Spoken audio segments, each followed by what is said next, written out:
The Democrat Party is the party of the Marxists and the Islamists. The Democrat Party was the party of slavery and segregation. The Democrat Party is really an alien autocratic party. It is not made for the American system because it's constantly trying to destroy it. And it'll use race, it'll use economics, it'll use religion, it'll use whatever it has to use to replace the state as the all-powerful entity.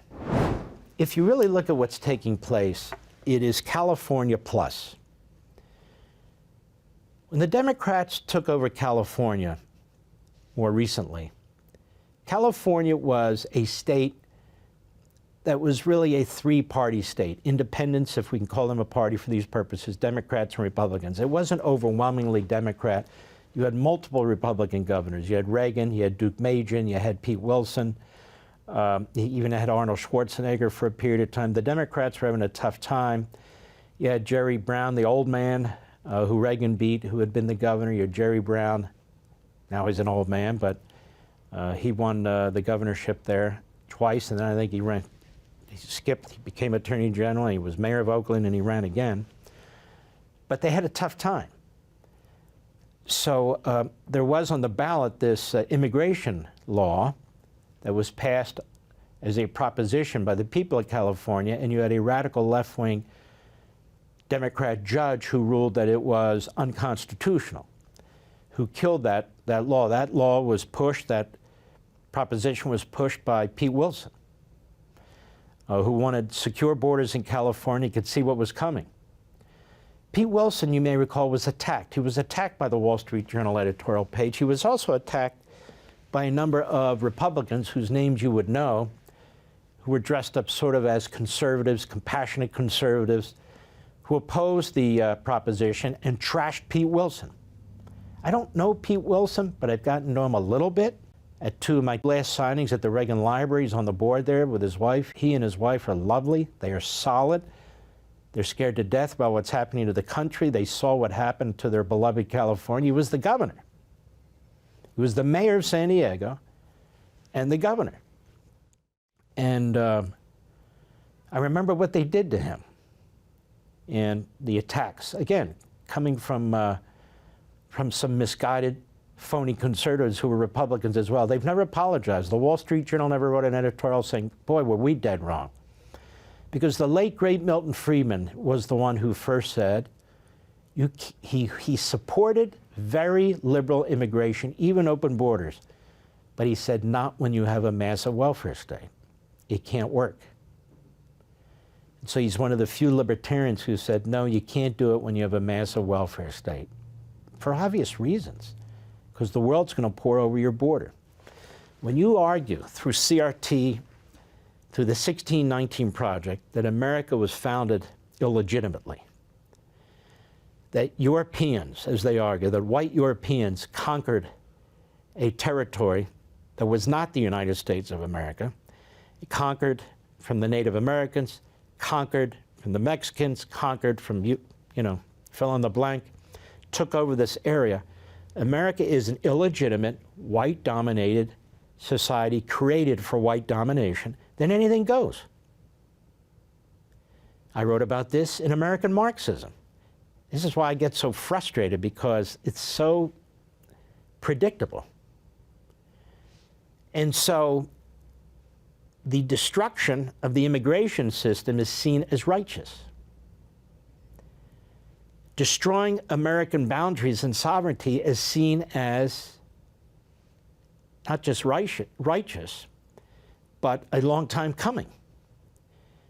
That the United States is an illegitimate enterprise. That the majority population are interlopers. And as I wrote in American Marxism, and many of these radical leftist Marxist professors write, it is the majority population in the so-called United States of America. They're the occupiers. Got it? The occupiers and oppressors. And so the more people who come into the United States who are not like them, the more we are returning this territory, this area, to its original position. So the United States is illegitimate, the Constitution's illegitimate, the Revolution, the Declaration are illegitimate. It's all illegitimate, and the majority's illegitimate. They are imperialists, colonialists. The border's open, people coming in from everywhere, getting citizenship, voting. It's all a good thing, even though they have no allegiance to our culture, because they're not being assimilated into the culture, according to the Marxists, as I wrote. That's a great thing. We got to wipe the slate clean. That's what Marxism believes generally, but especially in this so-called United States of America.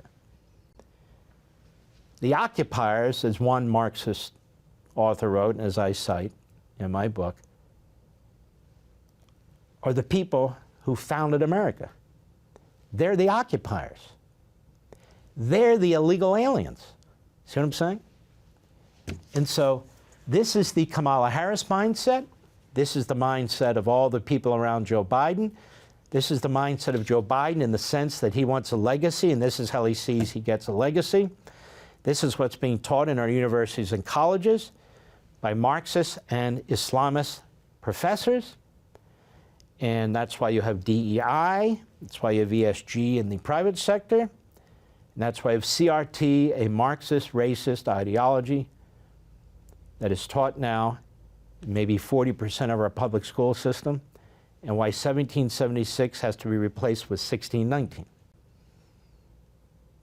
And why an individual's connection to America's moorings is a bad thing, not a good thing. Why you have to break the next generation from that cycle, including their connection to their family and their family values, which obviously, for most Americans, is to love the country. This is why you see monuments under attack. This is why you see the American flag being burned. This is why you see all of this taking place. The Democrat Party is the party of the Marxists and the Islamists. The Democrat Party was the party of slavery and segregation. The Democrat Party is really an alien autocratic party. It is not made for or configured for the American system, because it's constantly trying to destroy it. And it'll use race, it'll use economics, it'll use religion, it'll use whatever it has to use to replace the state as the all-powerful entity. I hope I'm explaining this in a way that's understandable. And so that's what's going on in your country. Here, it's revolution by immigration. For all this and much more, sign up for LEVIN TV.